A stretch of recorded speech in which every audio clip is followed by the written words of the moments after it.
how to find. Okay. Let's go ahead. Okay, okay. So first is how to find courses or programs that you want, and also the second is when we are going to apply. First, we find course. Of course, I think some of you have already, you know, something in mind about what you're going to learn in a master degree or maybe PhD. I don't know. And then the first step of applying is actually finding the course that you want. And then the second one is check out the university website if you already have in mind what university that you're going to go, and also check out the required documents, and then set up your account. I will later let you see what this account means, and also at the end you just have to apply. Now we are going to I'll give you some example on how we apply, how we do all that step that I've already told you before. Now let's say we're going to, sorry, I have to move it a little bit. Oops, this control bar is, okay. So first thing first, we go, for example, if you want to apply to, let's use my university, I'm sorry, but it's the easiest way for me. University of Leeds, for example.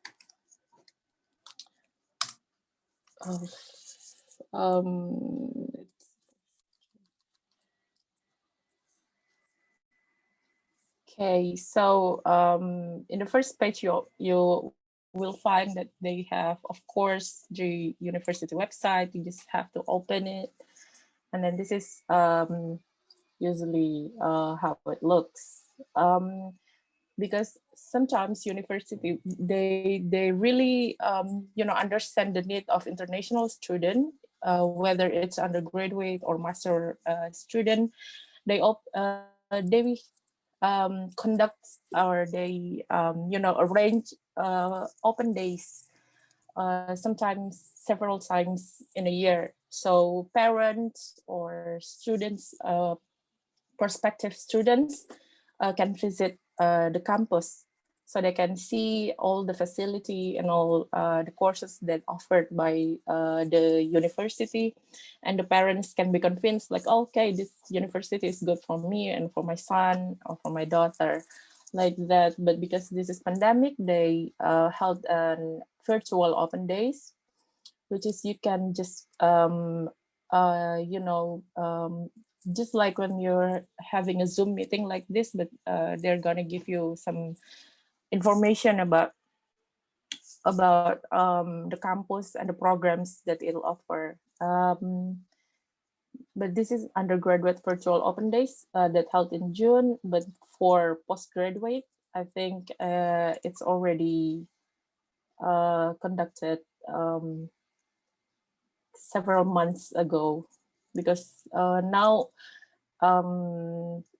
this is May at this moment, and usually when you apply for a master degree in April or May, you already got the acceptance or LOA, letter of acceptance from the school, so they don't have virtual open days for postgraduate anymore.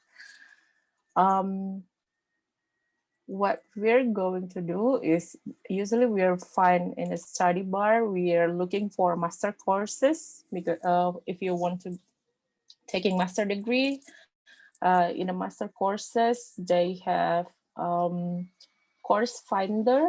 See, you can see that they have a feature, find the course for you, so you just have to open the feature. And if you wonder what to learn and what program that it offers that you might interested, you just have to search it here.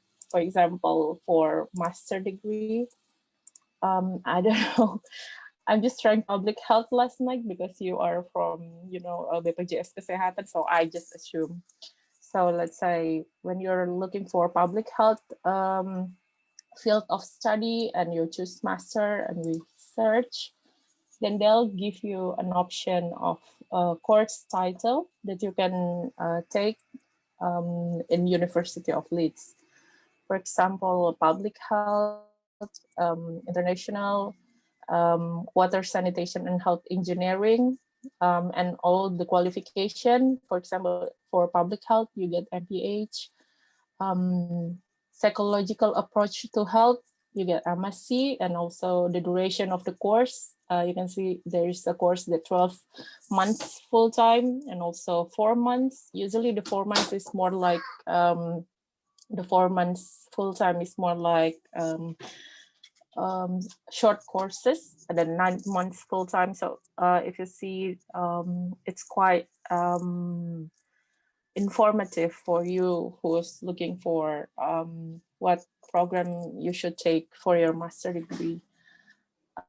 Is there anyone who wants to try what field of study they want to looking for in the University of Leeds? Just turn on your microphone, I think. Where you can just try to type it and find if there's something you can join in the University of Leeds.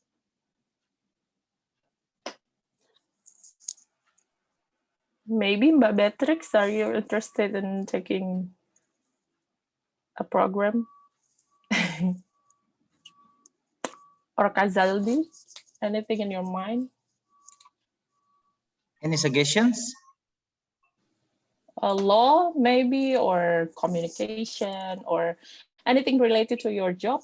You can just put any keyword in here. Type it law and public health, both of them. Okay, let's try a law and health. I don't know if it's gonna result something. Oh, they just give you international human rights law. Not related. I'm sorry. Yeah, let's open law. Usually, you just have to use one keyword. So you have to check it one by one, which one is actually really working for you. If just try one of the public health courses, right? First.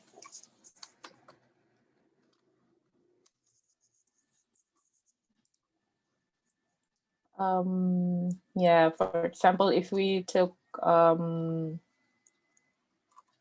know that some of my friends are taking international hospital management because they said that it's one of the Leeds is a place where that offer the courses, one of the top school that offer that courses.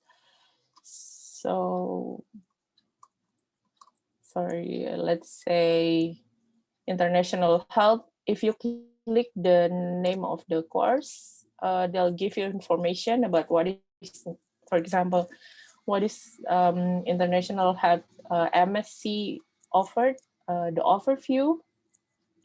So you can see that this course is ideal introduction to international health for students with limited work experience in the sector, for example. So they give you overview and also what the impacts of this course to you and the highlights, what you can learn, and there's a video that you can watch, and of course the course content. I think this is the most important thing when you're choosing the course that you're going to study. They'll give you the modules. So they'll give you at the first year, there's compulsory model, which is the model that you have to take.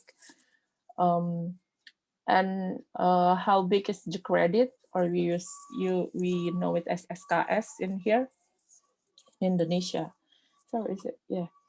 So this is the compulsory model. There's applied qualitative health research, key issue in international health, and etc. etc.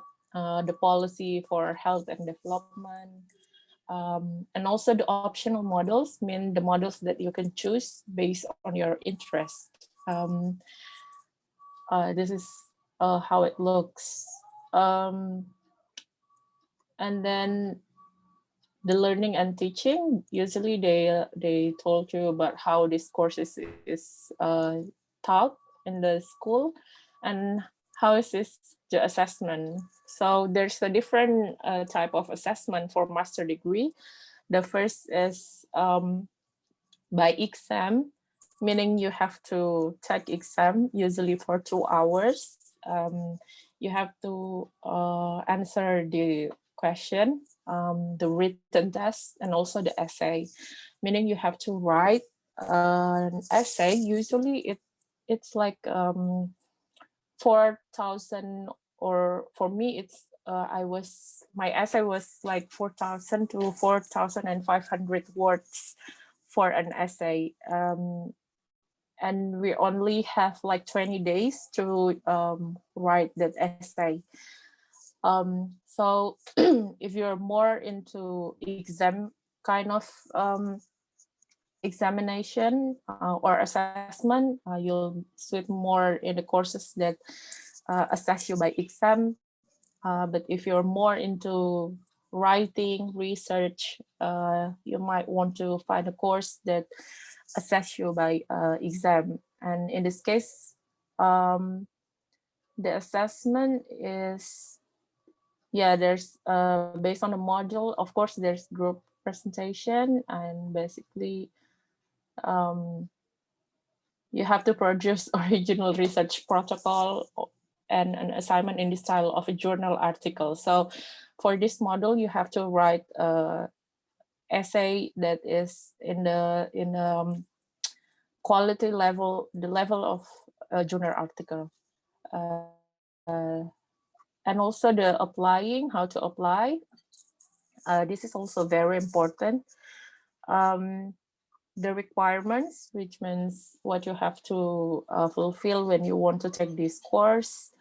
There's a bachelor degree with one honorable. It means that you have to, for us in Indonesia, our IPK must be more than two, I think more than three, if I'm not mistaken. Just check it later. And then the English language requirements, this is also very important. They required IELTS 6.5 overall with no less than 6 in all components. So even though you have like 7 overall, but maybe your listening is 5.5, you cannot guarantee a place when you're applying. So you have to improve your English. That's why there's a, we have a club like this, which is very good and very, I think will be very valuable for those who want to continue master degree. And then also the University of Leeds, because we are looking at their website at this moment, they offered a language pre-sessional course. This pre-sessional course is for those who want to improve their English by directly learn it in the University of Leeds. So you can start earlier. When the other students start at September, you can, for those who are taking the pre-sessional course, they can start the course in the summer. So maybe in the end of July or August. For science, it needs 6 weeks. And for general science, it's 10 weeks there. And if you want to apply for this, applying to this program, you just have to click apply. Oh, and it's also important, if you see that there's a fees, this is the amount of money that you have to pay if you're going to take this course. Of course, there's a different fees for UK student, which is £10,000, and international student usually double the amount, which is for this case is 22,000. That's probably all. So it's very, if you want to apply to one university, or you're just, curious about the university that you've been dreaming of, just open the website and just see if they offer a courses or program that suits your interest. It's same with the other university. Is there anyone want to check the website of the university that they're looking for? Maybe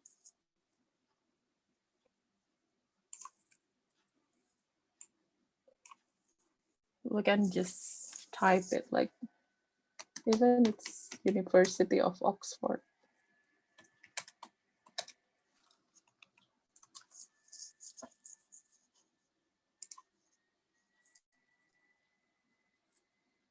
Oh, and I saw that some of you answered the, thought-provoking question today about what to consider when you're going to take master degree. And I read the answer that it has to look Facebookable or Instaable, or they give you a very good picture. I think Oxford is one of the city that will give you an Instagrammable or Facebookable picture. It's really beautiful. So it's the same with Oxford. If you want to apply to Oxford University, you just have to go to the admission and then the graduate program, and you'll see that any program that they offer in the Oxford. Okay, is there any questions so far, or maybe I'm talking too fast, or it's not clear, or I'm open for any feedback.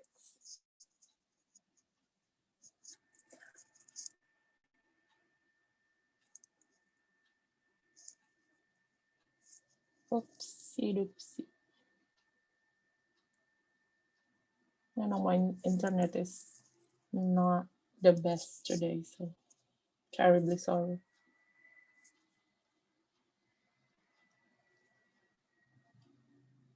Is there any question? Just shoot it.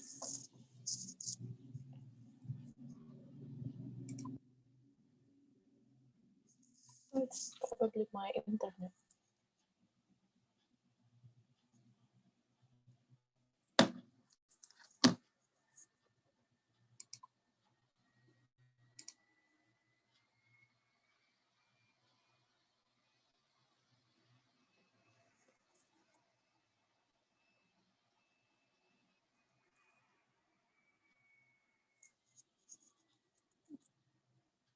Hello, Mbak Beatrix. Should I continue, or maybe?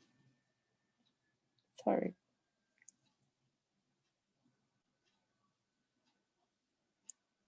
Okay, I think I just gonna continue.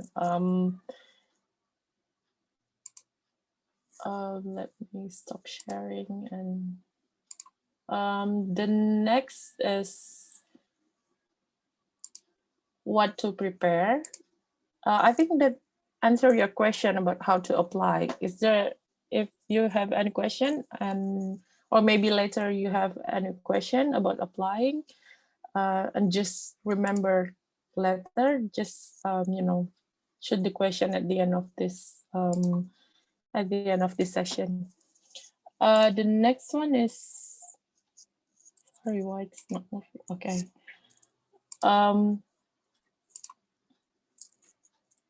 Okay, the next is what to prepare. Let's assume that you've already, you're going to apply, you already find the program or the courses that you're really looking for. And then next, what to prepare? First thing first, make sure you have the English proficiency certificate.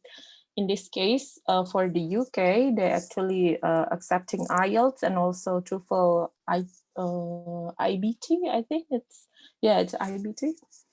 But so just choose what fits you well.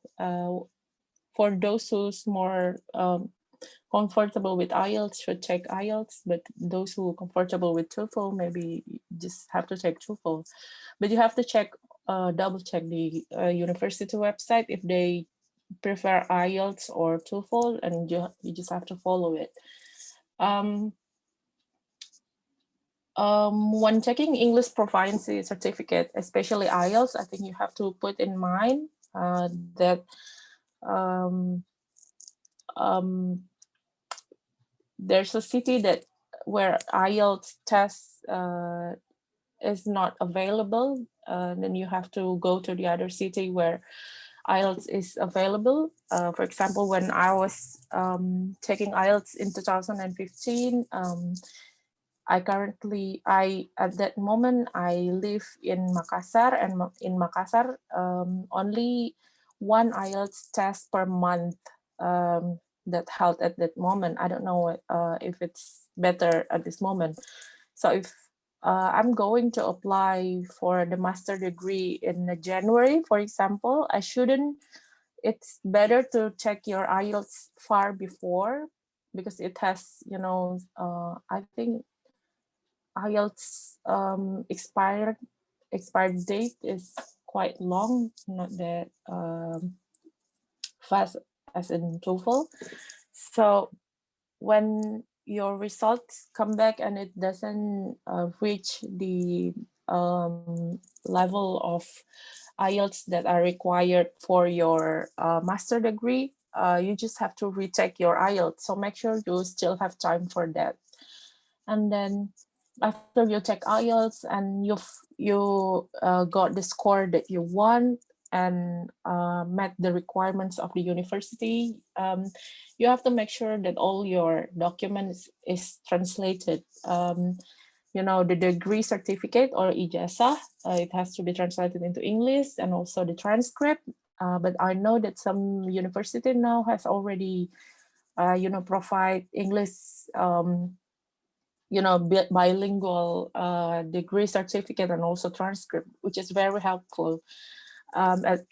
When in 2015, my transcript is still in Indonesia, and when I translate it into English, there are some words that the language center in my university that cannot precisely translate it. For example, they translate kewarganegaraan as state studies, which is actually it's civics, not state studies.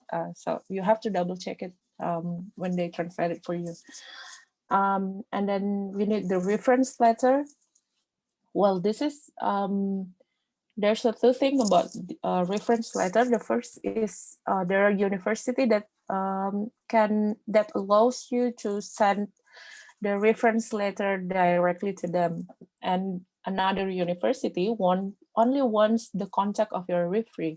So you just have to provide two contacts of referee, and then the university will reach your referee and asking them to give a reference for you.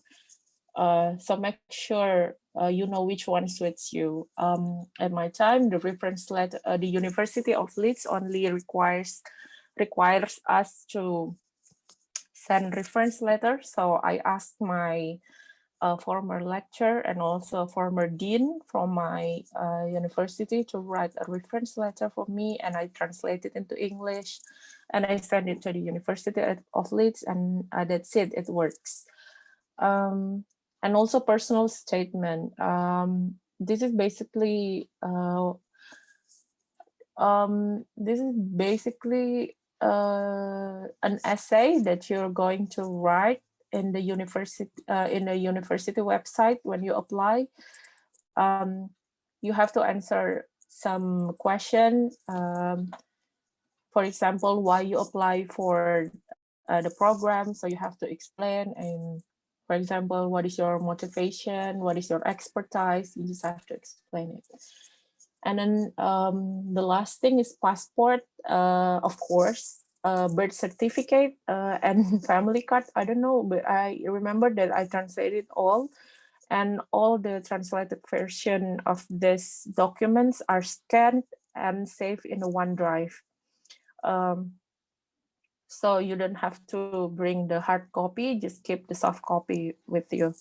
It might come in handy. I think the birth certificate and family card is sent to the university back when I was in when I was applying to the University of Leeds.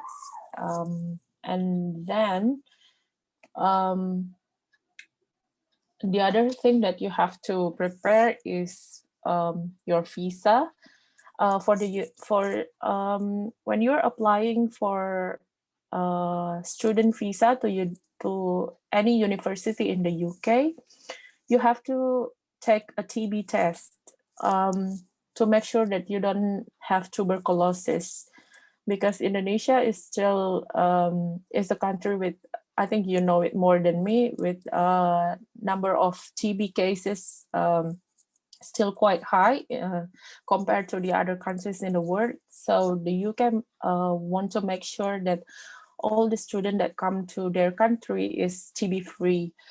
And this TB test, I also suggest you when you're applying for student visa to the UK that you take the TB test, because it's the document is for 6 months. I mean, from the day you take the test, it's still working until 6 months later. So if you already has your letter of acceptance and you already have the funding for your master degree, you better start. You better take the TB test, because you never know if the result come and says that it's indecisive. Like one of my friends, so the TB test is basically they x-ray your chest to find if there's uh, the gray area in your lung, just like when you have a x-ray chest and COVID. So if the result is indecisive, you have to take another test, which is take more time, and it will disadvantage you when you want to obtain the visa as earlier as possible. So, and also you have to put in mind, I think not every hospital can issue the TB test certificate that accepted by the embassy of the England and Wales, and also Scotland. So you have to take the test in the hospital that suggested by them. And in my case in 2015, it's only two hospital, which is Premier Jatinegara and Premier Bintaro. So it's also I think it gives us disadvantages when we live outside Jakarta. The second thing to prepare is accommodation. Of course, before you departed to the UK, you better looking for accommodation first where you want to live, whether it's in campus dormitory, because the university also provide housing for their student, but the price is actually quite expensive compared to the other houses that provide by the other agency. So usually we find the accommodation by contacting the student that has already lived in the UK through the networks of PPI. In Leeds, we have PPI Greater Leeds that covers not only Leeds, but also Leeds, Bradford, and the other cities around Leeds. So if you're looking for accommodation, you better contact the PPI. Sometimes also there are students that has that finish their study in the year that you're going to study in the UK. They can just hand over you the house that they live, and it's easier because you just have to continue the lettings or the rent. And also the number three is bank account. If you're a student, of course you have to open the new bank account in the UK because most of our bank in here doesn't have a network or doesn't have office in the other cities in the UK. Maybe they have in London, but it's not practical for you if you don't have a local bank account. So before you set up your bank account, I think the money that you bring from Indonesia, of course, you cannot bring too much money. You only bring, at that moment, I only bring money that enough for my life to support me for a month because I have to open bank account, and then later when you already have bank account, you can ask your fundings to send the money to your new bank account. And number four is personal needs and belonging. Of course, this is quite important because I know that some people that went abroad for studying, they bring a lot of stuffs. Like they buy everything from Indonesia and they brought it there. I think that's not practical because basically everything you want to buy in Indonesia is available in the UK, or you can just have to find the substitute thing to use in there. So yeah, you don't have to bring too much things. One tips from my friend before I departed to the UK 5 years ago, 6 years ago, is only bring things that you don't want to bring back to Indonesia because you're going to purchase lots of things when you live abroad, and you only have a limited space or limited amount of kilograms that you can bring back to Indonesia later when you finish your study. So it minimize your dilemma whether you have to donate your things or just dump it, because when you bring too much things from Indonesia, of course it's still you better not bringing it back to Indonesia later, a year after you finish your study. So I think that's all from me. I don't have anything in mind. I think better we have some discussion. I'm very open to question and sharing and everything in your mind. Thank you. Back to you, Beatrix.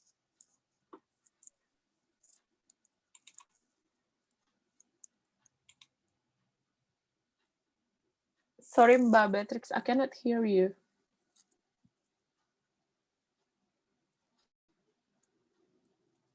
I still cannot hear you.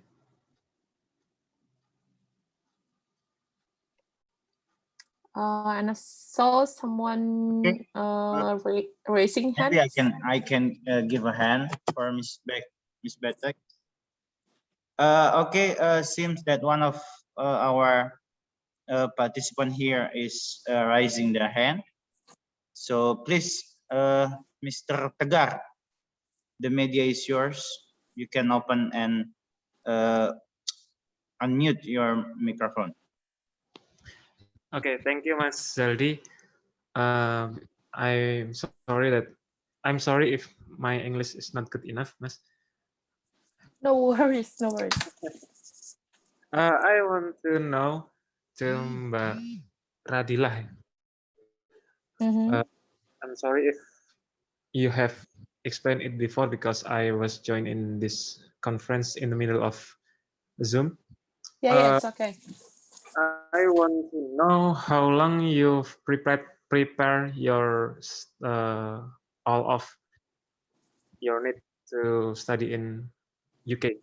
Uh, from your first test in IELTS or until you get LOA from the university.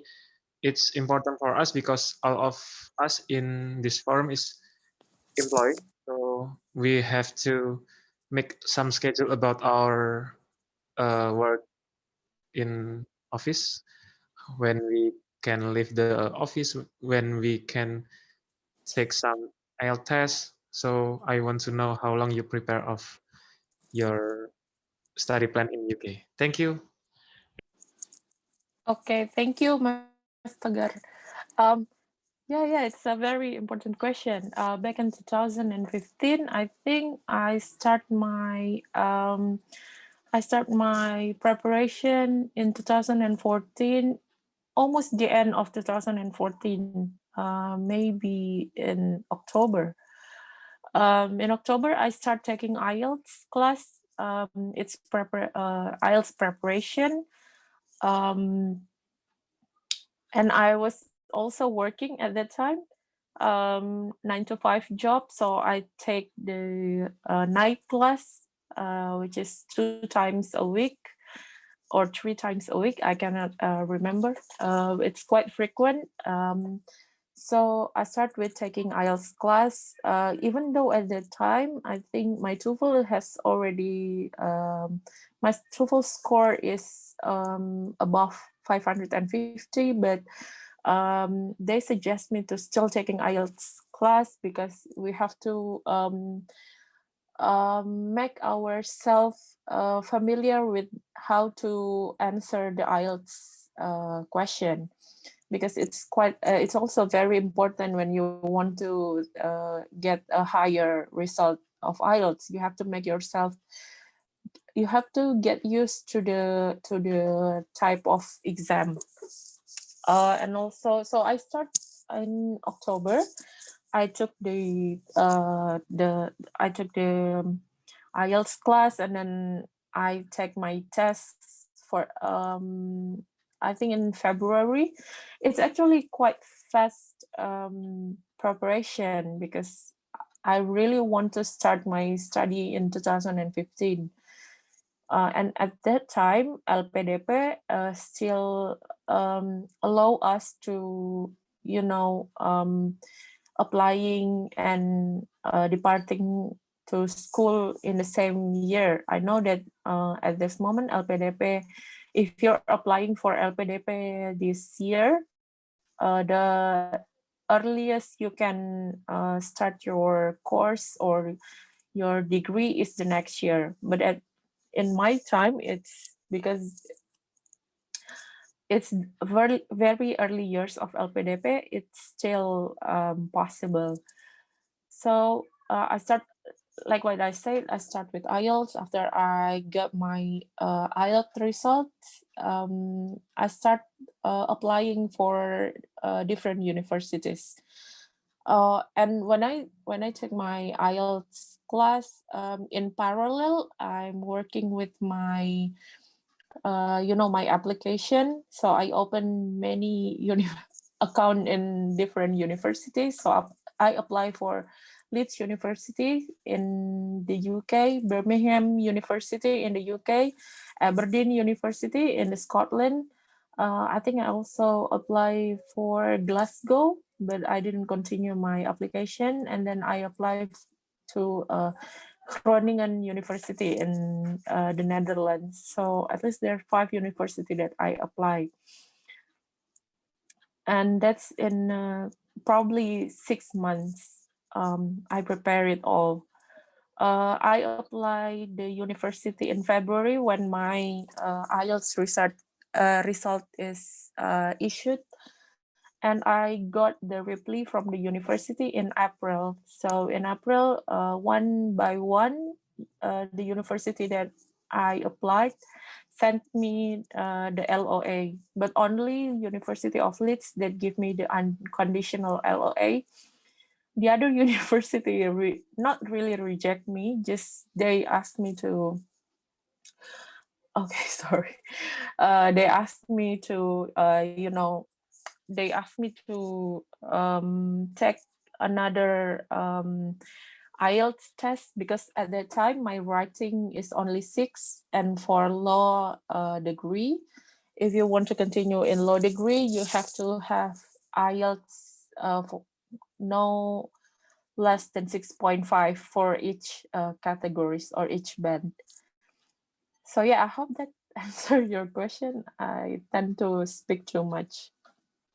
Thank you. Thank you. Okay, thank you, Mas Tegar and Ms. Kyo. Thank you. Anyone else need to ask the questions? Please just raise your hand or just unmute the microphone. Or maybe if I think if don't be shy when you're I know that don't be shy when your English is not that good, because my English is also not very good. I mean, it's okay, we're Indonesian. Yeah, I can. I think we have one participant's raised hand. Please, Mbak Yovita. Thank you, Mas Aldi. Hi, Mbak Radila. How are you? Hi, how are you, Mbak? I'm good. I just curious about the learning system in UK that you learned before. Like, actually, I ever been to USA, like 2 weeks, learning like short course, and then the learning system is really different with our learning system in Indonesia. Like, like they made us like playing with children. The system, like we play games in the class. How about you? Did you experience like that or not? Thank you. Okay. I don't know, because maybe my major is law and it's practically boring. So we don't have like very much experience like that you had in the US before. But I heard that for the other projects or the other program, I mean, they're working a lot with student project. So if you're taking program in business school, for example, they have lots of programs, such as they have a pitching, such as when you're working in startups. So you pitch your idea to the capitalist venture, and they'll give you feedback whether your idea is good enough to be a startups, and that's very helpful for the student who are studying in a business school. But for us who's studying in a law school, especially based on my experience, my class is basically a seminar class. There's a different there's a different definition, or different definition of seminar between us and in the UK. When we're Indonesia, seminar is like a very big lecturer that attended by hundreds of students. But in the UK, seminar means that a very small group of students in a classroom, and usually we sitting in groups. And what is interesting for me, because I'm a law student, that our lecture is not actually feeding us with the subject, but more like provoking our thoughts. So there's lots of discussion, and also there are expect yourself to speak in the classroom, because they want us all to participate in the class, and that's very common. Don't be shy about your English. That's one thing I really, really regret when I taking my master degree, because I'm very concerned with my English, and it makes me quite shy in a classroom. But don't be, because they will understand, because English is not our first language. It's very, True, very true. understandable. Yeah. Yeah. So What about like special day like Halloween? Don't you have to like use custom or not? that's quite funny. I have a Yeah, very fun because I experience. experienced that Yeah, we have yeah, to use uniform like custom and so on. yeah. It's quite funny in the UK actually. When Halloween, we're very excited because we think that, oh, this is gonna be a very big event. So some of my friends really dressed up using costumes and etc. And people in the UK, they don't care about Halloween. So Oh, really? there's no, yeah. There's no trick or treats. Sometimes there's a trick or treats, but because I live in a city where filled with students, all they do is actually just go to the pub and get drunk during Halloween. So there's no much option for us, especially if you're Muslim and we don't drink. The best thing we do is just I don't know, just watch horror movie in our place. That's some bluff. When I was in the UK. Yeah. Okay, thank you, Maradila. Yeah, you're welcome. Okay, thank you. We may have one more questions. Okay, while waiting for the next questioners, I would like to ask you, Miss Dila, uh, Mm-hmm.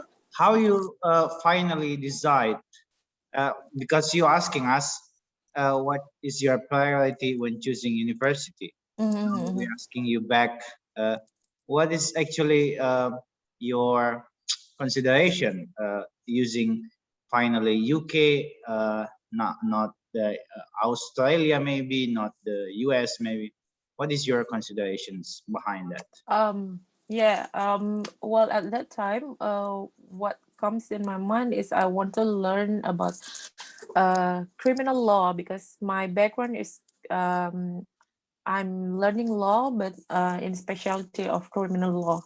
So I'm looking for a course that offer criminal law modules, and there are several university that offers that. I'm not very interested with Australia. I don't know why. I don't really looking for studying in Australia.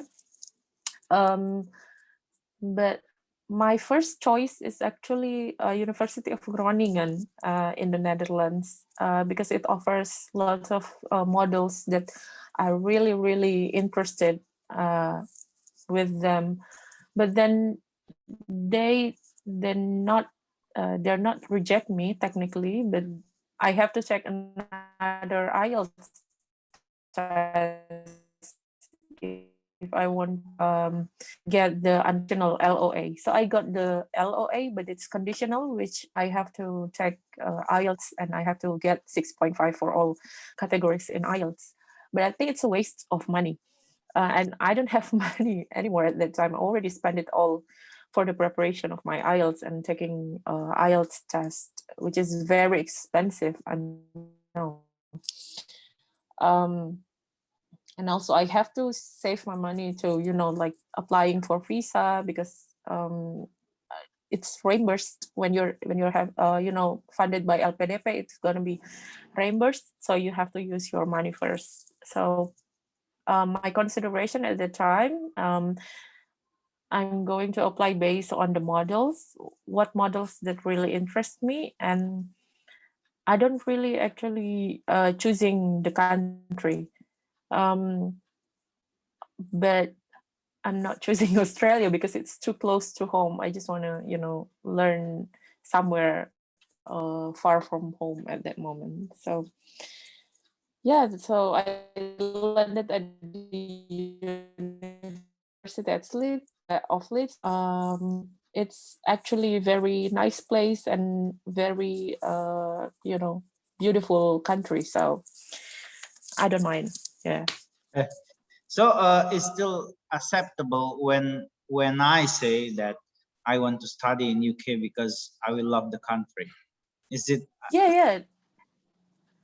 I mean, every there's no it's not a right or wrong question. I mean, we all have our own consideration in terms of picking where to continue our study. Some of you might looking for the models. Some of you might want to learn in the best university. That's totally okay. Some of you really like the country. Like, I've always dreaming visiting Korea, and I want to continue my study there so I can watch concert. That's totally understandable. I mean, you don't have to always think about studying, but also live your life to the fullest when you're studying abroad, and that's part of learning as well. So I think it's very understandable.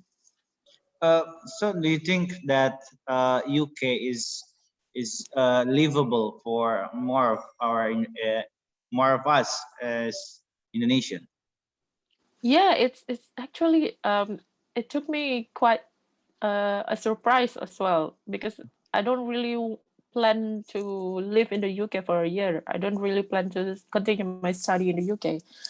But then when I arrived there, actually it's very nice place. The weather is horrible, of course, because like you don't know what to wear.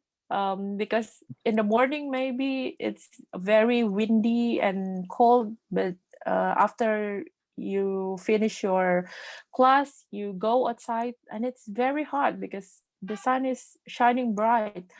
But it's part of the experience. I think it's very interesting. But and also it is very nice place for family. If you bring your family uh, during your stay for studying, it's a very nice place. It offers a very good education. If you have toddler, they give you free free child care, daycare. They give you free daycare. So do not hesitate to bring your family. It's also not too expensive, except for London, because London is very expensive. But if you if you are studying in a city different than outside London, it's not that expensive, and it's easy to find Indonesian food or like spices that you're going if you want to cook your meals. So I think there's nothing to you don't miss anything if you live in the UK. It's a very lovely place, lovely people, and it gives you lots of experience. Yeah. Okay. And a good healthcare system, you've already Oh mentioned. yeah, that's one of that make Yeah, prayers. yeah. I think we have our host back. Please, Mbak Beatrix, the media is yours. Thank Okay, you, thank Mbak you. Dia, for the answer. Yeah. Okay, thank you, Jaldi. Any question, everyone?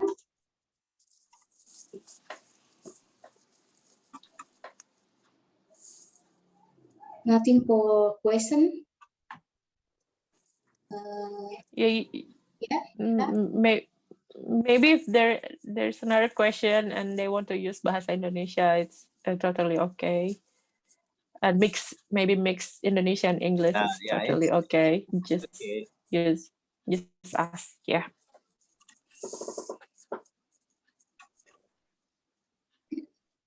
Nothing for question. Okay. I think is enough for this tonight. Yeah. For Dila, thank you very much for the time and the attention and sharing for experience from UK. See you the next episode. Stay negative COVID-19 and keep the COVID-19 protocol everywhere. Stay every time. Feed the mind, feel the English, and bye-bye. Next, I hope participant can open camera for take photos together.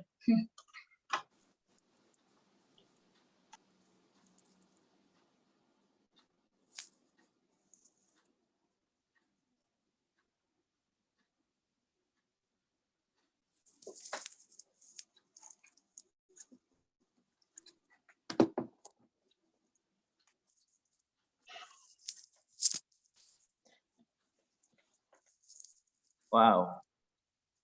Thank you, everyone. Hello, everyone. There is always someone behind the closed camera. Yes. Latif, can you Yeah, open your camera Yeah. for photo? Yeah. Okay. Let's count. Okay, 1, 2, 3. Can we use this as our signature? Okay. Okay. Should I too? Yeah, of course. 1, 2, 3. Okay. Thank you, everyone. English Thank you, Mania. everyone. Thank you. Thank Thank you, you, English Thank you, Mania. Budi. so Thank Mas you. Aldi, Mbak Beatrix. Nita, Mas Tegar. Thank you. Thank Thank you you. for having me. Wow, thank you. We are so honored to have you tonight. Thank you, Kasaldi. Thank you, Mbak Beatrice. Yes, Dila. Okay, see you guys. I'm gonna sign off.